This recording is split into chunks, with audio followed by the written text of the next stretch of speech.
Have you ever had a boss push you too far? Today's first story is what happens when you finally push back and win. Hello and welcome back to the Karma Stories podcast. I'm Rob and I hope you are having a wonderful day today.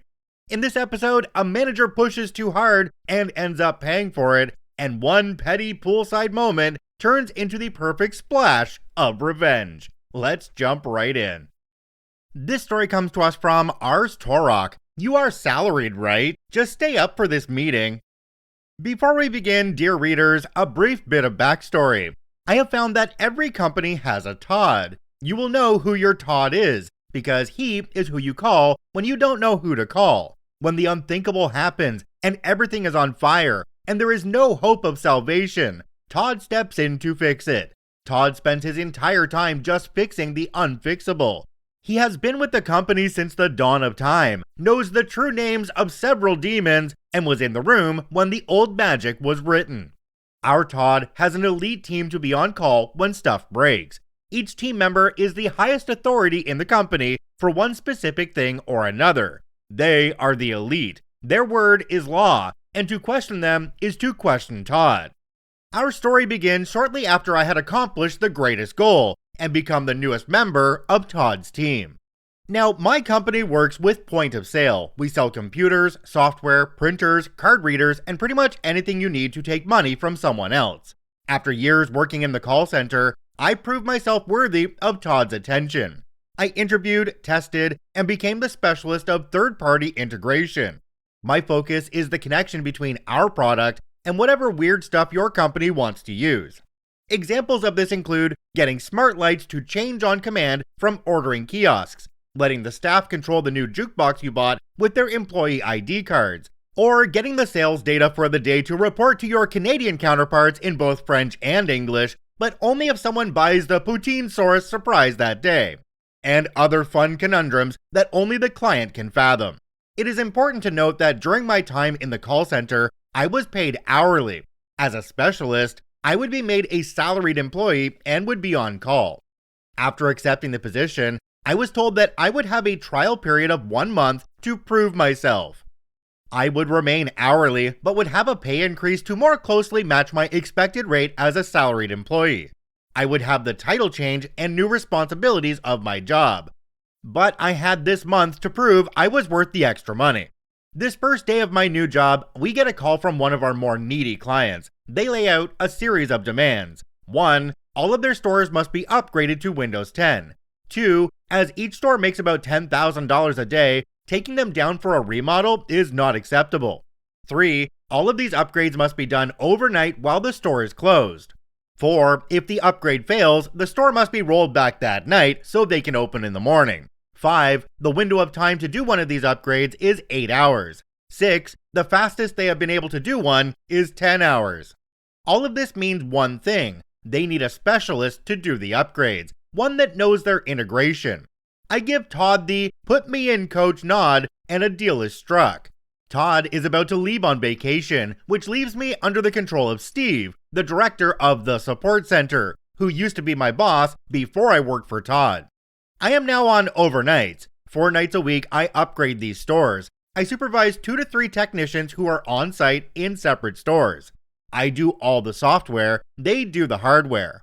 This process is staggered based on time zones, so I generally am pulling 12-hour shifts. The overtime is amazing, especially paired with the raise I got. Fast forward a week or two, the initial batch does not go the best. I have a 40% failure rate. This is due to scripts provided to both the client and me by the various third-party companies used by the stores, including their music, food delivery, and credit card processors. Everyone on their side knows who is the bad guy here. Talks are in place and we are moving forward. A meeting between the client and us is scheduled near the end of the week, right in the middle of my off time.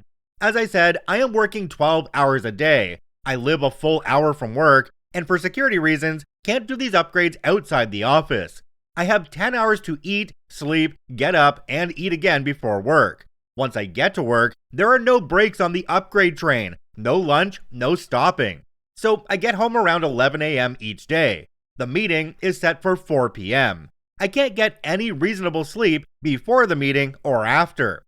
Steve demands that I be there to account for my failures. I already have another specialist designated as my proxy for these sort of meetings because sleep is a thing. I also explain that I am still hourly, but he won't hear it. He insists that I need to be there to explain why the project is going so poorly, and that my explanation better not be just throwing other people under the bus. He tries to explain that I am salaried and therefore need to be there when the company needs me, especially when I am the one who is screwing up. Again, I tried to remind him of my probationary period, but he won't listen. And there, my friends, begins the malicious compliance. I clock in at 10 p.m. the day before the meeting. I do my upgrades, all 3 of which are successes, due to what I assume is a change in the third-party backend. The scripts I am provided with work perfectly this time, and all goes well. The corporate contact I report to in the morning tells me the meeting is just to go over the new changes to procedure we went through that night, and I will get the Cliffs Notes in my email. No need to attend the meeting. I thank them and sign out. Then I sit. For 6 hours, I twiddle my thumbs, take a lunch break and a car nap, and wait for the meeting. When it's time, I walk upstairs to the top floor and the conference room, where everyone but Steve is shocked to see me. I calmly take my place and wait for the meeting to start, stating that I was asked to be here. The meeting lasts 30 minutes and consists of the new procedure, praise for my diligence, and a quick overview of how the timetable will change because of the past failures. It is noted that my performance has prevented a lot of the sites from failing when they would have otherwise, and the client is pleased with my work. Steve, who had previously blamed me for the failures, sheepishly agrees that I was a good fit for the project. Then the meeting ends with the best part. The person giving the talk states that she knows I am asleep right now, so she will go over the changes with me personally when I get in tonight. Meanwhile, the guy I asked to sit in on the meeting for me will work with them to set up the changes to be deployed, about 3 hours of work, so that it's all ready when I get in at 10. The meeting ends. Steve makes a comment about the changes being done by someone with more experience, and hints that it should be my responsibility. I cheerfully say that rather than waste my coworkers' time, I will just do the changes myself. I have my 3rd or 4th win by now, and am ready to go. At the end of day 2, I have spent 36 hours at work. Caffeine is my only salvation, and we are almost done. Near the end, I am basically waiting for a technician at my last store to finish testing. So I tell him to call me and shut my eyes for about half an hour just to rest a bit. All is well. I get called, everything is green, the vigil is over. 2 of my friends insist on driving me home, where I promptly passed out into the most heavenly sleep I have had in ages. I wake up to an email asking me to head into work for a meeting with HR. It is my day off, so I'm kind of perplexed. I head on in and apologize for being fashionably late. The meeting is with the head of HR, who has a report that I was sleeping on the job. There is camera footage of my 30-minute power nap. I calmly explain that Steve had asked me to show up to the meeting, and then asked me to stay later to set up the changes, and by the time I took my nap, during what I called my paid 30-minute break, I had been in the building for 35 hours. I politely remind the HR head that I am on my trial period and will be expecting overtime pay for that time. It came out to about 33 hours and change, due to my extended lunch break. Todd returned from his vacation and tore Steve a new definition of duties. From then on, he would not be given control over Todd's team when he was away, and we would report directly to the CEO. The project completed without much incident, and I passed my probation with flying colors. OP added a quick edit down at the bottom. It says, edit, a bit more info since people are asking. Steve would later be fired several months later due to a similar situation where he threw someone so hard under the bus that everyone stopped and saw how uncool that was. He was replaced with new Steve, who is a superior Steve in every way.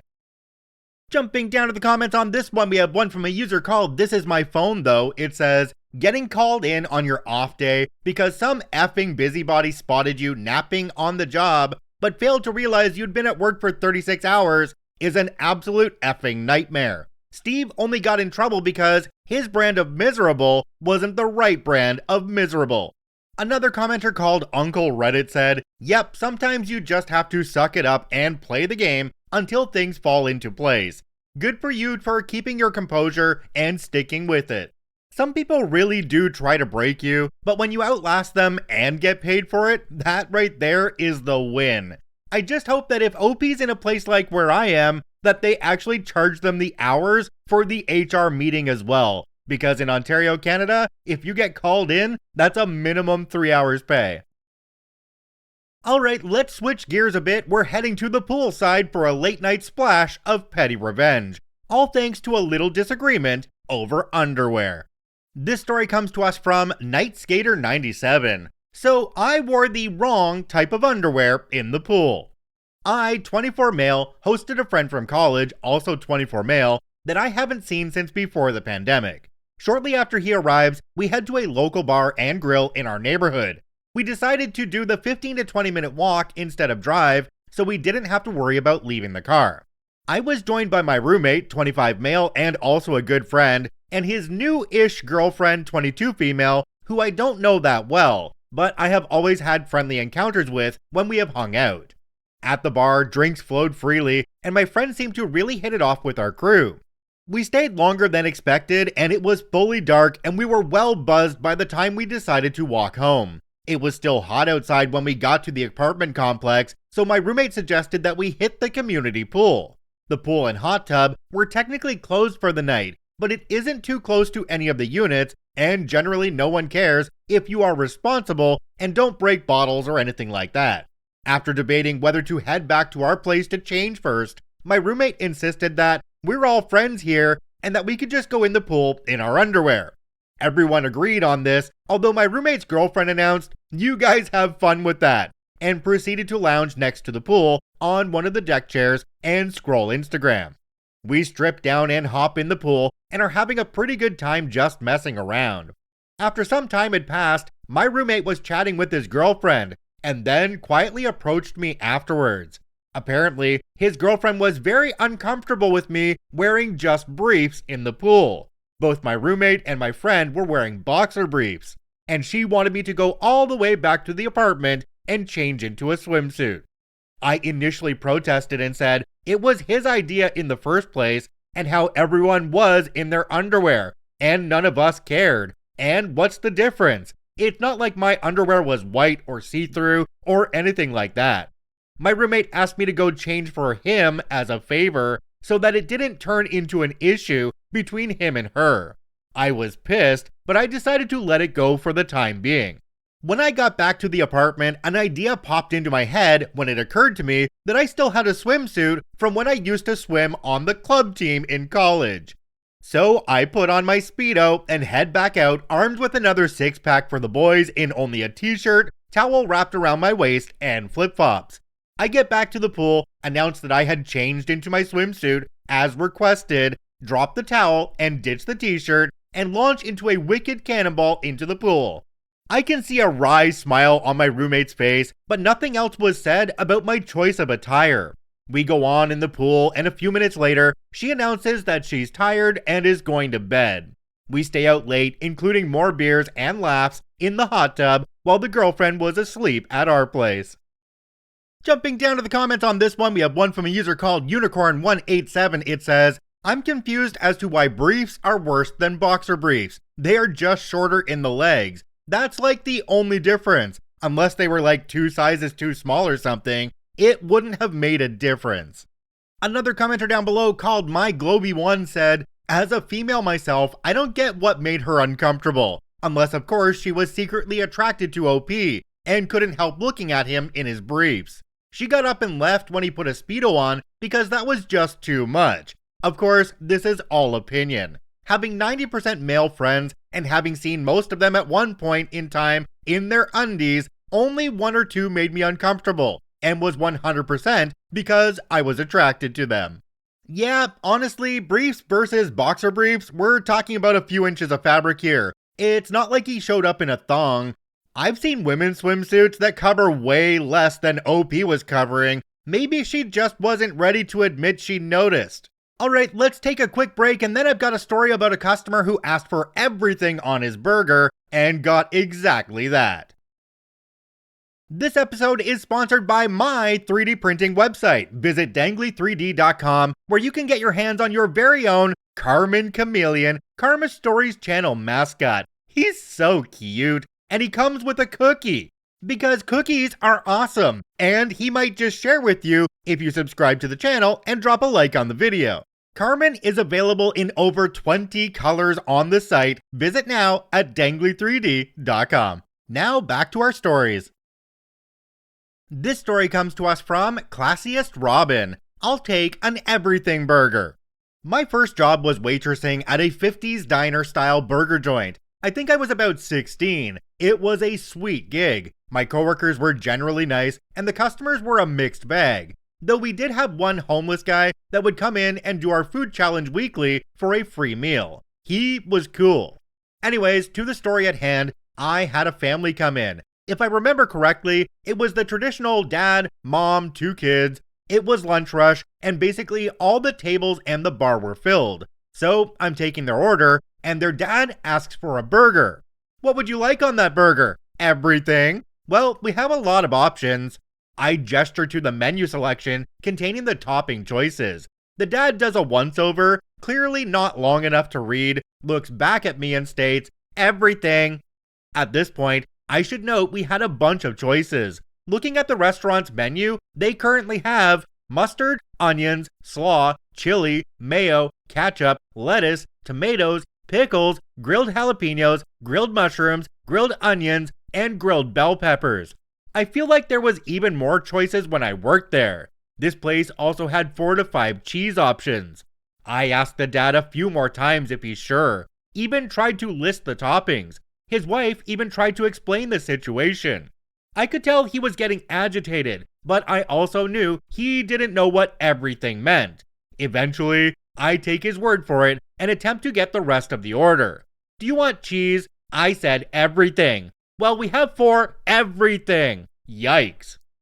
I want to point out he's literally yelling here. Well, I finished taking the table's order. On the ticket, I remember specifically taking the time to meticulously write out every ingredient as clearly as I could. The tickets were small, and each ingredient was denoted by an acronym, so it was a challenge to fit everything. I also made sure to include every possible cheese. I knew this monstrosity was going to be sent back. I knew it was an abomination, but I was determined to give that man what he asked for. The line cooks looked at me like, "You sure?" With a simple nod, I pulled the trigger. I walked that burger out to the man with the biggest crap-eating grin. It had to have been 2 pounds of sloppy, wet burger. The annoyance on his face would have been reward enough, but as predicted, the father called my manager over and complained. The manager came to me fuming, clearly had been chewed out by the man. You know you have to ask the customers what they want on their burgers? I did. Well, the man at table 11 says he didn't ask for that. Mind you, I was still 16 at this point and timid. Still, I explained the situation. My manager's demeanor changed, and he had a little smirk on his face. My manager asked me to follow him back to the table, and grabbed a menu on the way. "Hi sir, I need some clarity. What exactly did you ask for on your burger?" Everything, but..." My manager opened the menu on the table, pointing to the topping options. "Sir, this is everything. This is what's on your burger. I'll be happy to remake the burger to your specifications, if you can give them this time. But we are very busy and it could take a while. OP, please take his order." So I did. I can't remember his actual order anymore, but it was definitely a more traditional burger. Probably took about 10 minutes to come out, so his family was mostly done with their meal while he was beginning. We could have taken another burger off the line to make his, but why make a chill table wait? Jumping down to the comments on this one, we have one from a user called Karaoke Queen. It says, "I don't even understand why he complained. If I ordered a burger with everything and received a burger with literally everything, I would be totally thrilled. Finally, somebody who understands the meaning of everything." Look, if you're going to be vague and bark orders, don't get mad when someone takes you literally. That's not miscommunication, that's just consequences. Alright, last one for today, and this one moves fast. A gas station cashier gets pushed too far, and the woman demanding special treatment ends up getting exactly what she earned. This story comes to us from Fickle Midnight 5907. Lady demands that I stop what I'm doing and open my register. Okay, no problem. I, male 19, work as a cashier in a gas station in Miami Gardens, Florida. Naturally, the people that come into the store tend to be on the crazier side. The store had a line of maybe 7 people. Now, at this point, I had the register closed sign up and I was stocking the vaporizers and accessories on the shelves behind the counter. My coworker was handling the customers in line. I turn when I hear the door opening. Another lady walks in without a mask on. I politely ask, "Excuse me, miss, do you have a mask that you could put on?" She scoffed at me and rolled her eyes as she dug in her purse for a minute or two. Finally, she pulls out a ratty little mask with only one functional strap and holds it to her face while she's waiting in the line. Well, apparently she couldn't do that for very long. She comes to the front of the line, ranting and raving about how the line is too long and that we shouldn't be keeping a valued regular customer waiting. I've been working here for 4 months and I've never seen her. I'm fairly confident I know all the regulars. I tell her that there are other things that my manager left for me to do before the end of closing and that I have to get them done. She didn't seem to like that at all. "I demand that you open your register right now." "Okay, you got it, lady." I move the sign and then I turn back to her. "Do me a favor and stand a little bit to your right."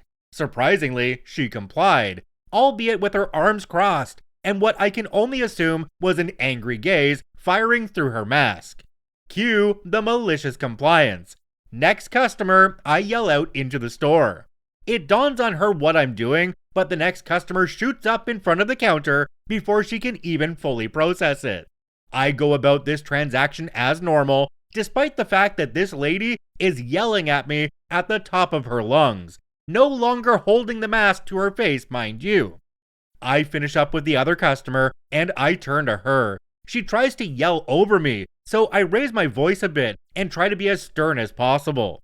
I tell her, just because my register is open now doesn't entitle you to skip all the other people in this line, who also have lives and jobs and other responsibilities.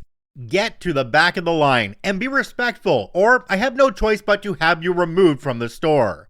We don't have security, but we're 2 blocks away from a police station, and one of the officers who comes into the store gave me their personal number to use just in case we have any issues. The lady harumphs loudly and walks dejectedly to the spot in the line she had before she left. In the amount of time it took for the rest of the story to occur, more people had gotten in the line. I said back of the line, I told her pointedly. She dropped her shoulders and walked to the back like a toddler. People, man. Jumping down to the comments on this one, we have one from a user called Alfonsky. It says, "We have 3 registers where I work, and the dumbest thing I see people do is wait at an empty register instead of queuing up behind people." Yeah, I think every store's got that one person who thinks standing at an empty register makes them next. Back when my wife and I owned our convenience store, I had people ask me to open a second register while I was the only person in the building. Like, what did they think I was gonna do? Clone myself? I do love this story though. Sometimes you really do have to give people exactly what they ask for, and it's really satisfying. Make sure to follow on the podcast, and if you're on YouTube, hit that subscribe button and drop a like on the video. It really helps us out. I thank you for watching and listening. I hope you have a wonderful day, and we'll see you tomorrow.